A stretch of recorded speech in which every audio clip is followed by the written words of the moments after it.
તાજેતરમાં બંગાળની ખાડીમાં સર્જાયેલું લો ડિપ્રેશન સુરત તરફ આગળ વધી રહ્યું છે, જેને ધ્યાનમાં રાખીને ભારતીય હવામાન વિભાગ દ્વારા સુરત જિલ્લામાં ભારે વરસાદ, પવન સાથે વરસાદની ચેતવણી જાહેર કરવામાં આવી છે।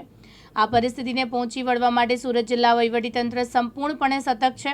સુરત જિલ્લા વિકાસ અધિકારી દેવેન્દ્ર પ્રકાશ મીણાએ જિલ્લાના તમામ ગ્રામજનોને સુરક્ષિત અને સતર્ક રહેવા મહત્વપૂર્ણ અપીલ કરી છે।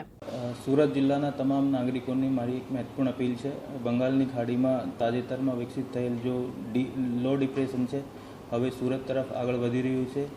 આને ધ્યાનમાં રાખીને ભારતીય હવામાન વિભાગ દ્વારા ભારે પવન અને ભારે વરસાદની ચેતવણી જારી કરવામાં આવી છે। हमारी जिला वहीवटीतंत्रनी टीम लगातार क्षेत्र में फील्ड में है और सतर्क है और परिस्थिति पर नजर राखी रही है।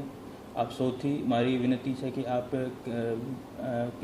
अफवाओं पर ध्यान न आपो तथा जिला वहीवटीतंत्र द्वारा जारी करायेली सत्तावार माहिती पर ही विश्वास करो।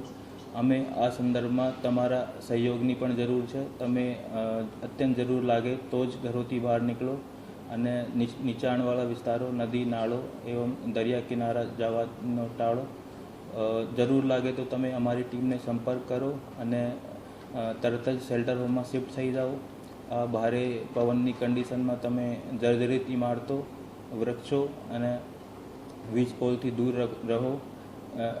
કોઈ બી અગર તમે કટોકટીની સ્થિતિ લાગે તો જિલ્લા કંટ્રોલમાં તમે સંપર્ક કરી શકો છો। તમારી સતર્કતા જ તમારી સુરક્ષા છે। જિલ્લા વહીવટી તંત્રની ટીમ તમારી સાથે ખડી છે। ધન્યવાદ। સાબિર સૈયદ, દિવ્યાંગ ન્યૂઝ, સુરત।